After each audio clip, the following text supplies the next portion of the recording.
गेल्या अनेक दशकांपासून महाराष्ट्रामधल्या औरंगाबाद या शहराचं नाव संभाजीनगर करण्याची मागणी होती। धाराशिवचं नाव उस्मानाबादचं नाव बदलून धाराशिव करावं अशी मागणी होती आणि या दोन मागण्यांच्या संदर्भात आज सभागृहात त्या प्रस्तावाला मंजुरी देण्यात आली आहे। दिबा पाटलांचं नाव सुद्धा आता नवी मुंबईच्या विमानतळाला देण्यात आलेलं आहे। औरंगाबादचं नाव यापुढे असेल ते म्हणजे छत्रपती संभाजीनगर, उस्मानाबादचं नाव असेल धाराशिव आणि नवी मुंबईतल्या आंतरराष्ट्रीय विमानतळाचं नाव असेल दिबा पाटील। तेव्हा विधानसभेत आज बहुप्रतीक्षित अशा 3 महत्त्वाचे प्रस्ताव मंजूर करण्यात आले। या प्रस्तावांच्या नुसार हे 3ही नावं आता बदलण्यात आलेली आहेत आणि या दोन्ही शहरांच्या नामांतराची शिफारस भारत सरकारच्या गृह विभागाला सुद्धा करण्यात आली आहे। दुसरीकडे नवी मुंबई विमानतळाच्या नामकरणाचा निर्णय विधानसभेत घेण्यात आला। त्या पार्श्वभूमीवर आता नवी मुंबई विमानतळाचं नामकरण अखेर दिबा पाटील असं करण्यात येणार आहे।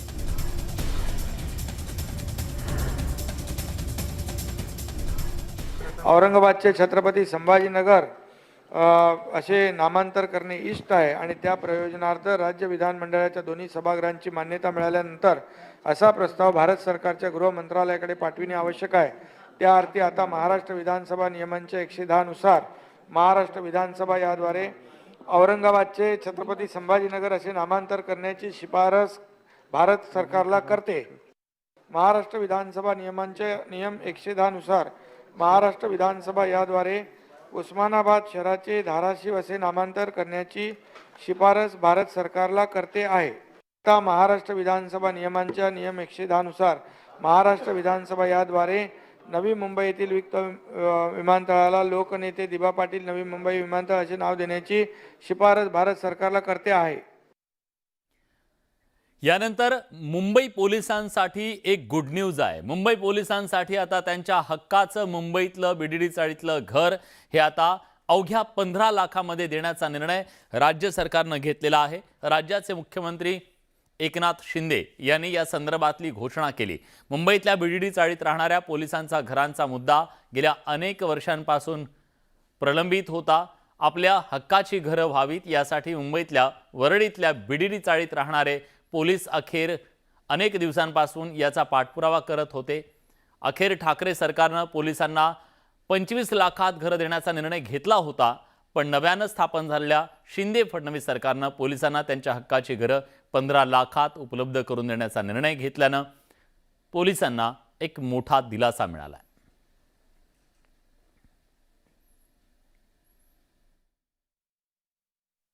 बीडीडीचा पोलिसांचा तो पुनर्विकासाचा सुरू आहे ना, मी चांगलं बोलतोय बाबा, असं काय यामध्ये 1/1/2011 पूर्वीच्या पोलिसांच्या घरांचा प्रश्न आहे। ही 2200 घरं मालकी तत्वावर द्यायचा विषय आहे ना, मालकी तत्वावर 2200 घरं पोलिसांना, पण त्यांची किंमत आता पोलिसांना परवडणारी नाही। म्हणजे 50 लाख मग नंतर 25 लाख आपण आले होतो ना, तर या घरांची किंमत कमी करून आता प्रत्येक सदनिका ही फक्त 15 लाख रुपयामध्ये आपण त्यांना देण्याचा निर्णय या ठिकाणी घेतो।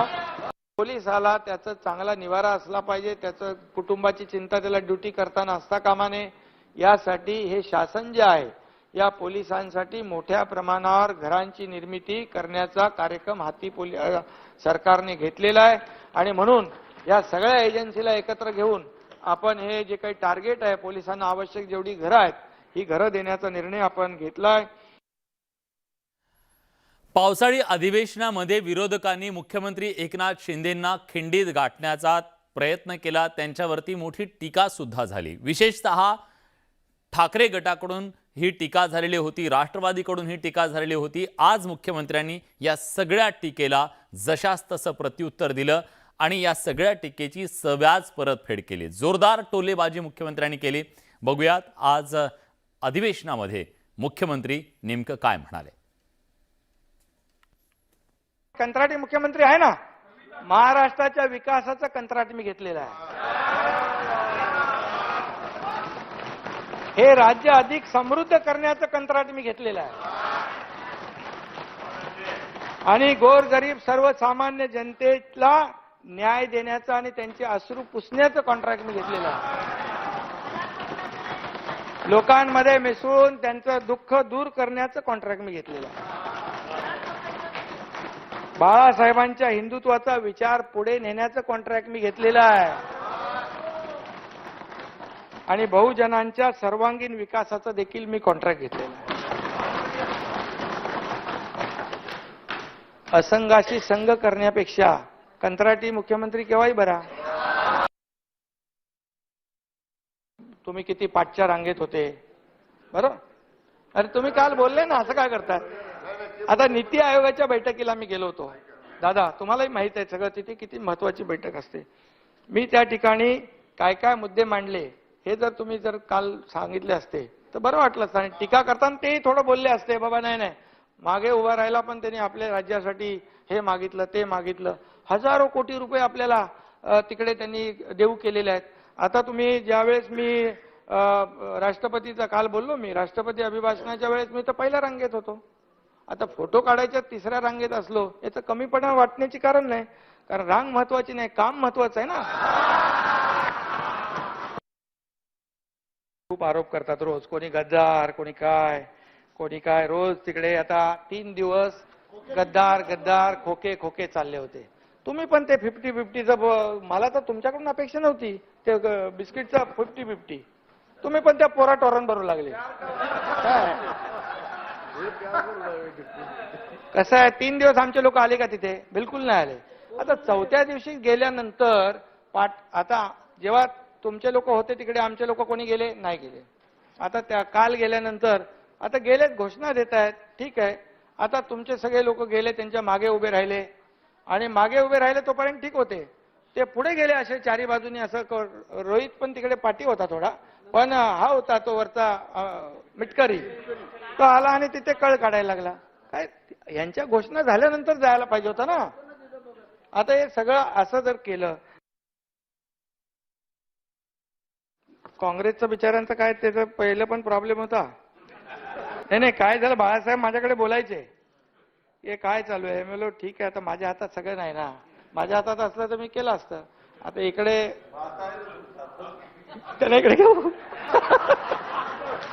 इकडे घेऊ का? नाही कसं आहे,